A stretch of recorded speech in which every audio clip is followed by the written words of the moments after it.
So good morning, everybody. Well, I guess it's afternoon now. My name's Angie, and I'm the program coordinator for the Business Center Guelph-Wellington.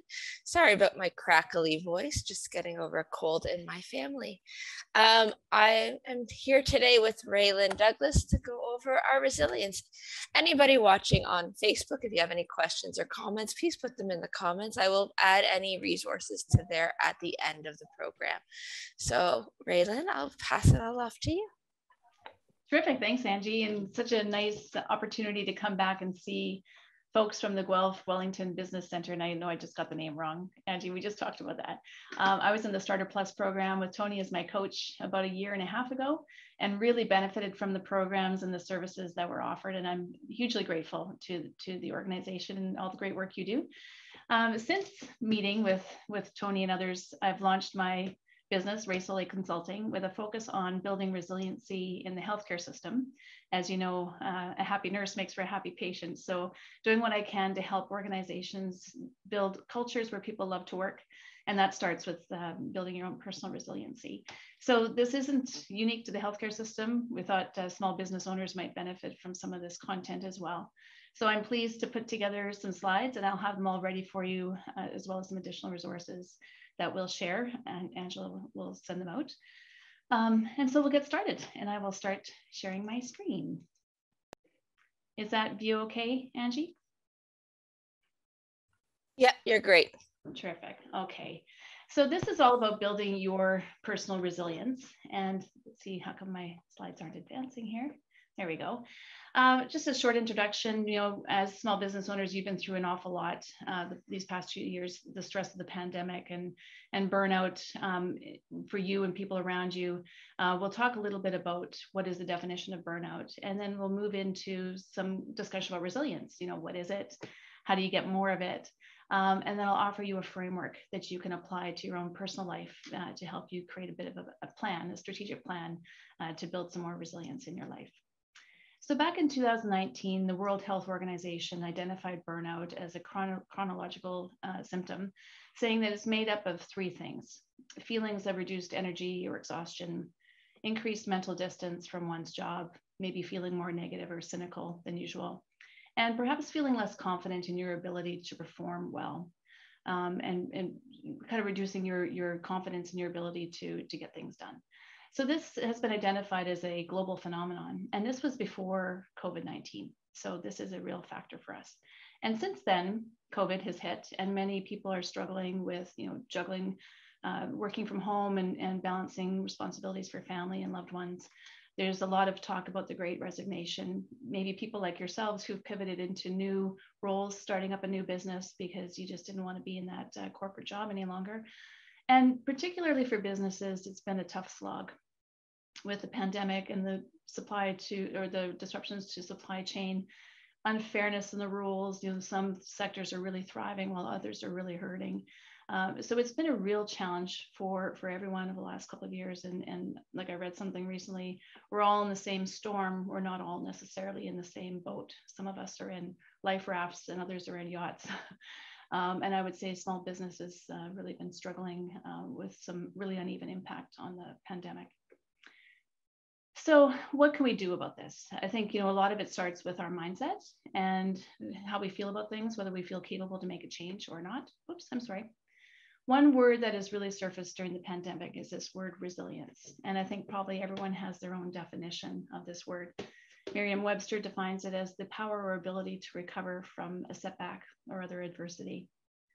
The magazine Psychology Today says it's a quality that allows some people to be knocked down by the adversities of life, but maybe come back stronger than before. So that notion of bouncing back or bouncing up. So what causes some people to be able to recover from adversity and others struggle? Is it a skill that we're born with, or is it something that we can learn? I found some great resources that I'll share with you after the presentation. And one of them is a TED Talk by Dr. Lucy Hone. She was a resiliency expert working in the States and helping the military. But her research was really challenged when her own teenage daughter was killed in a car accident. So she put her research to the test and said, how can we actually survive these challenges of life? And her TED Talk's amazing. It's about 15 minutes long. I highly recommend. Her 3 strategies are: number 1, to know that suffering is a very common human condition. We may not think that when we see all the beautiful photos on Instagram and social media, everyone seems to be having wonderful lives. But when you look around you, everyone is dealing with some sort of loss or grief or pain or suffering. So knowing that helps us feel less like a victim, and that it's not just personal on us. Our second strategy is to choose where you focus your attention. So to find things to be grateful for. Resilient people accept things they can't change and focus on things that they can. So this isn't the idea of, false positivity. It's being realistic and trying to find the good things in life.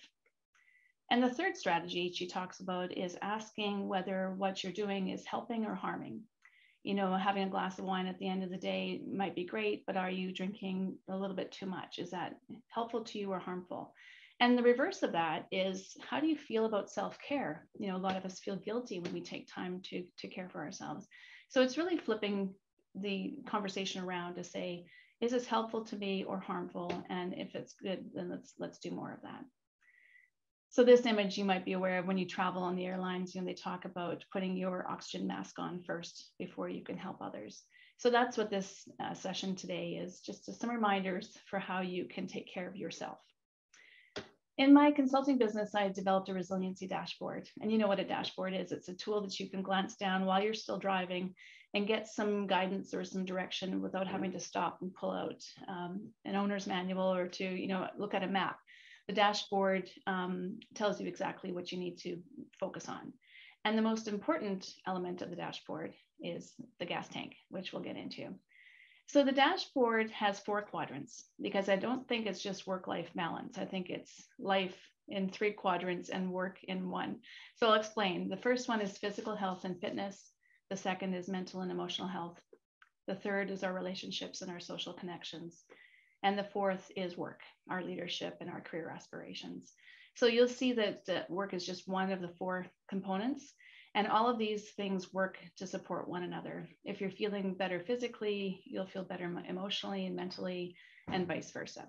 So all of these things help us to put the work-life balance equation into a bit more perspective. So we'll focus today on the gas in your tank, the physical health and fitness, and the mental and emotional health. Since we're short on time, we won't have a chance to get into the other 2 quadrants of the 4. But I'll provide you with some resources that you can look at for later. So as I said, this is the gas in your tank, and the relationships and the leadership and career I would consider to be the oil for your engine. So the gas tank is empty. This visual. When you see that you're approaching empty, you have to get to the gas station. So I think that is the metaphor that we'll use for ourselves here as well, that when you're feeling burnt out and stressed, what do you need to do? So this little bell graph, you're familiar with seeing this kind of thing. This is managing or demonstrating your personal energy. So the question is, where does it peak? Oh, looks like it's about age 30 or age 28. That's unfortunate, because for most of us, we have demands on our lives, whether we have kids or aging parents or demanding jobs. Those demands on our energy continue to increase well beyond the age of 30, and could even go into our elder years if we're caring for loved ones. So the question is, can we build more of this? And I would argue yes. And the best way to do it is to simply go back to the basics.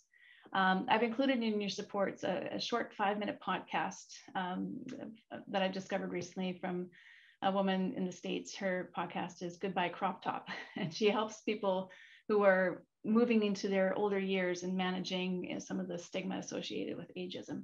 But her 5-minute podcast just reminds us of all the basics that we need to do, and it really resonated with me, so I thought you might enjoy that. So the basics, let's start with physical health and fitness. I've got them listed here as a reminder: sleep, exercise, water, good food, and breathing. So hopefully you're able to focus on all of these. And I know I won't go into a lot of detail on each because you know how important they are, but I would say your number 1 life hack would be to try to get better sleep, whether that's going to bed at a regular bedtime or trying to not have screens. I've got some resources where you can dive deeper into this and sort of try to figure out how would I improve my sleep if that was my focus. But your first step in moving towards progress is identifying whether this is a problem for you or if you need to work on it. And then seek out some resources to improve your sleep hygiene or to improve your practices so that you're able to get better sleep every night.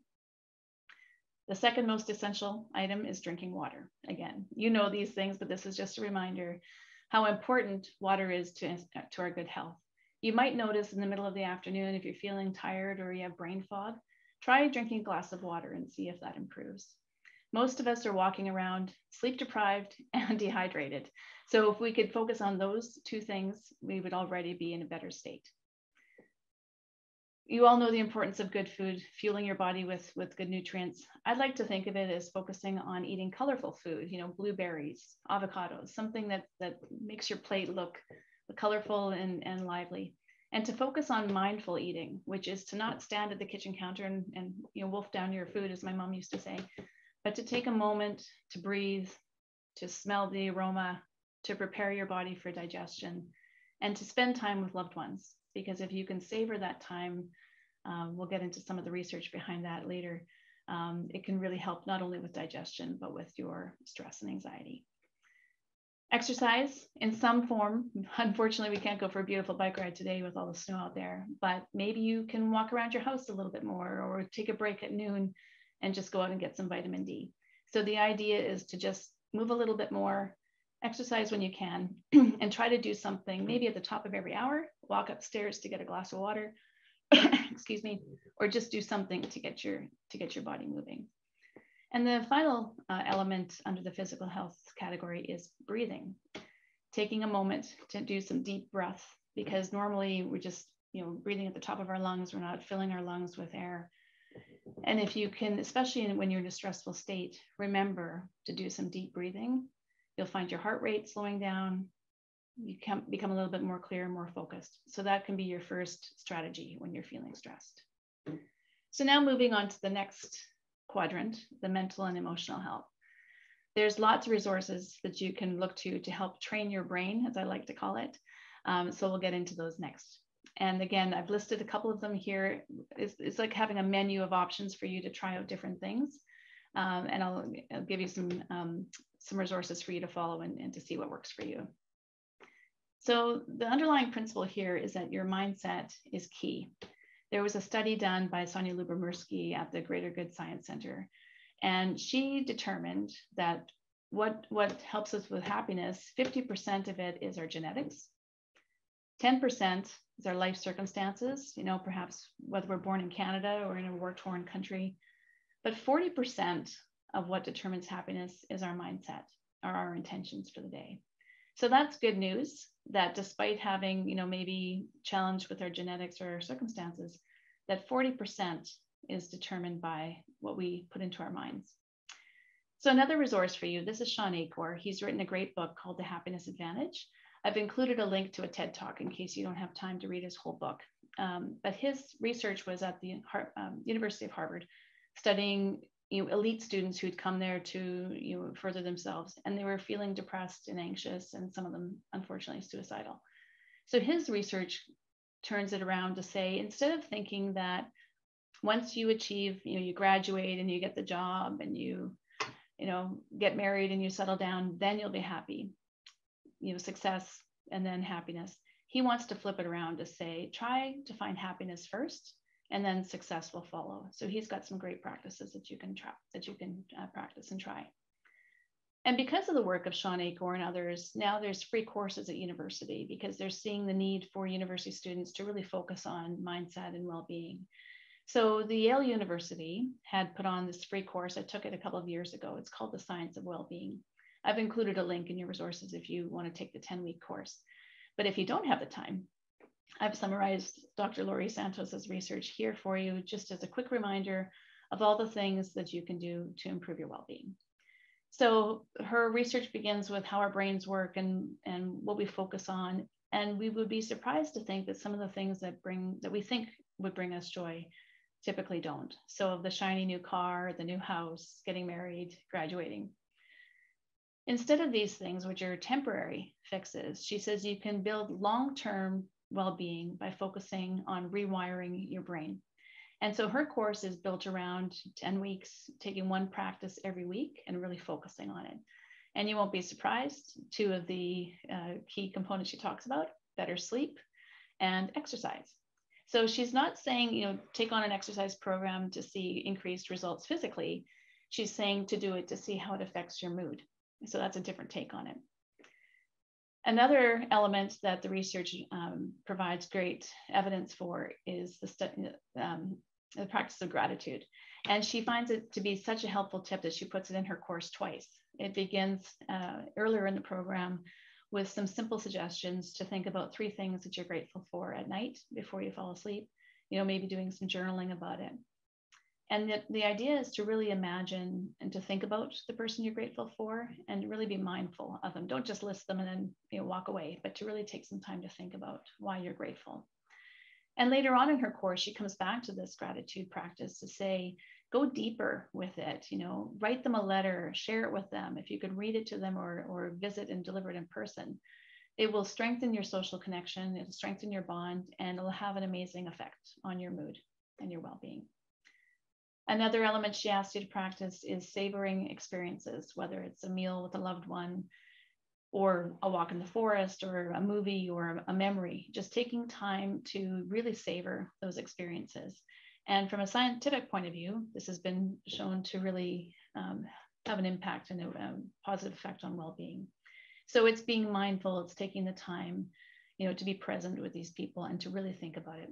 So some tips she offers are to really be aware in the moment, to recognize how, this good fortune that you've got and how grateful you are for it, and to share it with another person, maybe take a photo or some sort of memento of the occasion.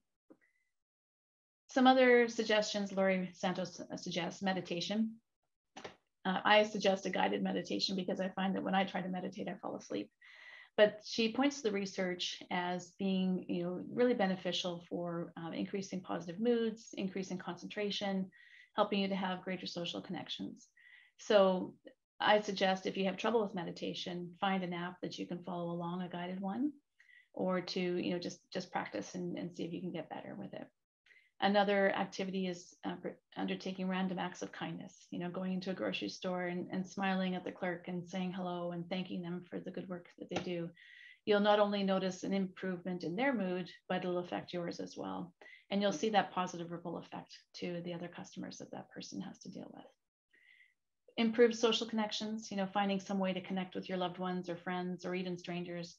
And her final tip is to use your strengths and to focus on things that you enjoy, whether it's, you have an ability to make people laugh, or you've got great humility or some strength of yours. Try to find some way to use that strength, and you'll find that it improves your well-being. So the idea is to just practice these things, to take them on, to share with a friend. And if you commit to it publicly, you're probably more likely to continue to do it. So some other ideas beyond this course, the Science of Wellbeing course: taking time to play, to create, to listen to music, or to find uplifting books, TED Talks, putting in your mind positive things that you can focus on something other than the negative news that's all around us. So remembering to be kind to yourself, to take time, that this is a practice you're building, not to be impatient, and to just be aware of some of those negative thoughts that might be coming into your mind more frequently, and trying to reframe them towards a more positive way of thinking. Create a list of resources you like, share them with your friends. In my resources that I send, there's a blank page where you can add or type in additional resources that you find, and just build a community of other people who are interested in doing this kind of thing. Thinking about sharing time with loved ones, maybe it's asking your grandmother to share her favorite soup recipe or pasta sauce. Yoga is some way of doing 2 things at once, getting your deep breathing in as well as moving your body. So if you can find an activity that covers both, then you're winning, because there's so little time in the day. Maybe it's walking in the forest and being mindful and savoring the scent of the pine trees and that kind of thing that can do your body good. So if you're looking for resources, one that I would recommend is this Greater Good Science Center at Berkeley. All these little boxes here, you can click on them, and they've got small practices that kind of go into the science behind, why is self-compassion a good practice for well-being. There's a podcast you can listen to. So while you're going for that walk outside, you could listen to something that boosts your mood. So that's a great resource. And another idea is to think about your vision of yourself for the future. I listened to a podcast almost 18 months ago during the pandemic of a business owner in San Francisco, and thinking back on his life as a new immigrant to the US and really in a difficult situation. But one thing that got him through was going for future walks every night in his neighborhood and imagining a better life for himself and his family. And that vision helped him get through some really difficult times. So think about positive affirmations, words that can be on your screen, on your phone as a reminder, abundance, gratitude, things that can help you remember to focus on the good things in life. Another exercise that can be helpful for your well-being is spending time in reverie. It's an interesting word. I don't know if you know it, but our lives are so busy. We're spending time thinking about all these things that we need to. But being alone with your thoughts and just imagining or reminding yourself, having a deep memory, can really take you to a place that you feel, healthier mentally. So, you can listen to the podcast to help you suggest how to do this. But the idea is to just take time to enjoy being in your peaceful mindset. And before bed is a good time for this. If you're having trouble falling asleep, I've got some resources that'll include, sleep hygiene, how to improve your space, practices to put you in a better frame for sleeping. And one practice is to do a body scan and to start with, the top of your head or the tip of your toes, and, tighten and release, one muscle group at a time. And probably by the time you get to the other side of your body, you've fallen asleep. And that's one way of really helping you to relax. So why is this important? I mean, most of these things you've heard of before, but we forget. We get busy with work. We're so busy serving others that we put ourselves and our health on the back burner. So this is your call to action to start putting some gas in your tank. So I offer you this framework, this resiliency plan, as a bit of a strategic plan for your future. You think about your vision.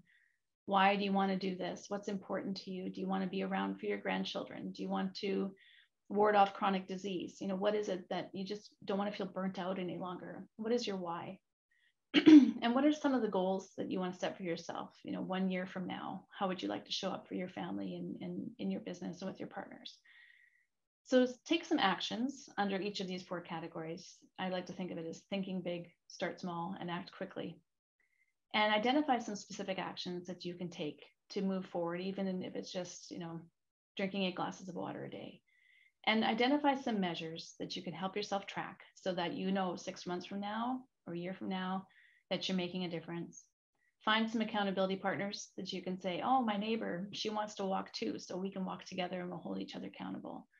And if you make it public or share your intentions, even with a friend or your family, you're more likely to continue the practice. So that's just strategic planning 101. And I've included a blank dashboard for you to fill in.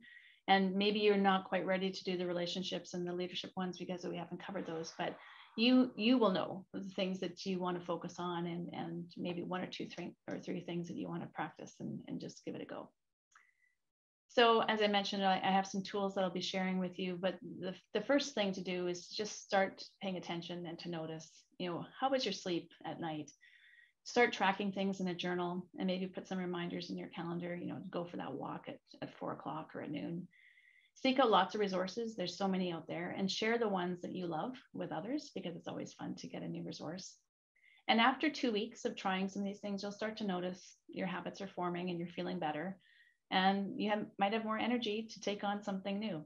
So even if it's just small, like being more mindful when you eat or finding a regular bedtime, try some different things, find what works for you.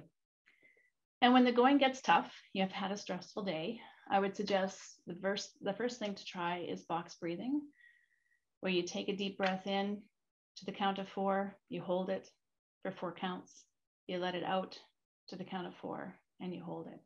It's amazing what just slowing your breathing can do for your heart rate and for your mind, and to help you think clearly again. And just remember, you've been through an awful lot. You're already a resilient person, and you're becoming stronger because of this pandemic and because of everything that you've been doing in your life and in your business. You are a role model for so many people around you.